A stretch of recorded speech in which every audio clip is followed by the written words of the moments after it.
Quel sera ton sujet pendant la semaine du développement intellectuel? Alors, je vais, à partir d'un exemple concret, vous démontrer les différentes étapes par lesquelles passe une personne lorsqu'elle vit un burn-out. D'accord. Et c'est quoi un burn-out exactement? Alors, un burn-out, c'est ce qu'on appelle le syndrome de la batterie vide. C'est-à-dire que c'est une personne puise dans ses réserves psychiques, physiques et émotionnelles jusqu'au moment où l'énergie est tellement basse que la personne n'a plus l'énergie nécessaire ni pour se lever ni pour aller travailler, et donc elle vit une sorte de petite dépression, mais qui n'est pas une dépression, qui est juste due au fait qu'elle a trop puisé dans ses réserves. D'accord, donc c'est pas un problème dit de nature psychique, c'est plus chose. Enfin, comment on pourrait le classifier C'est pas une maladie psychologique.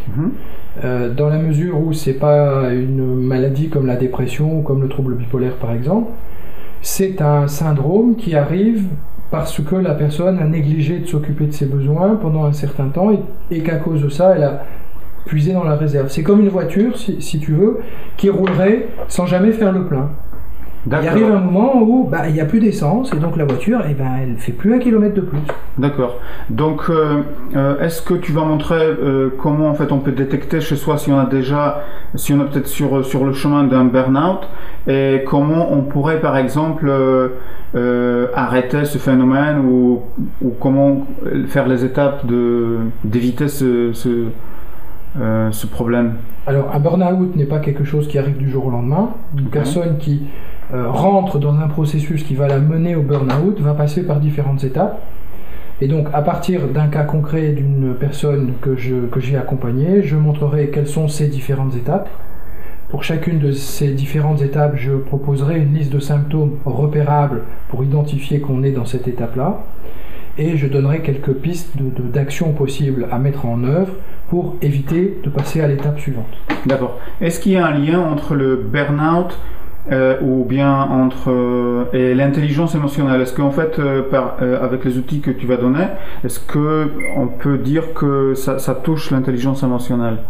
Il y a effectivement un lien assez proche, puisque ce qu'on appelle l'intelligence émotionnelle, c'est la capacité qu'a une personne d'être à l'écoute de ses émotions, et à partir de cette écoute, d'utiliser sainement ses émotions pour piloter correctement sa vie.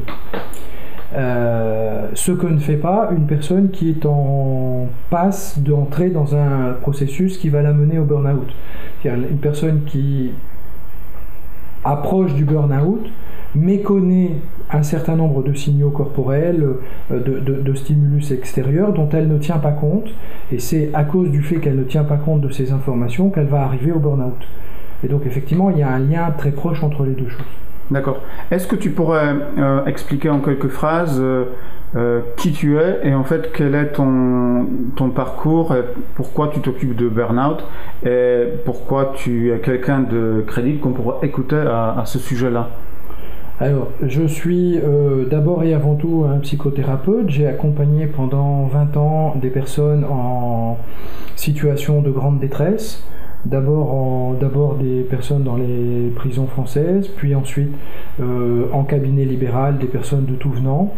Et puis progressivement, au fur et à mesure de mon expérience professionnelle, mes clients se sont plus ou moins spécialisés dans des professionnels en situation de difficulté, si bien que j'en suis venu à accompagner essentiellement aujourd'hui des personnes qui sont en situation de burn-out, de bore-out qui est l'inverse du burn-out, de stress post-traumatique, de problèmes de harcèlement par exemple.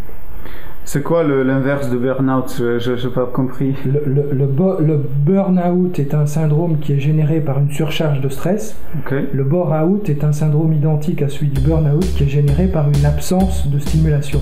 D'accord. C'est le syndrome des professionnels qu'on met au placard. D'accord, ok. Je vous invite à suivre la conférence au sujet du burn-out qui va être présentée par Pierre Cocheteux. À bientôt.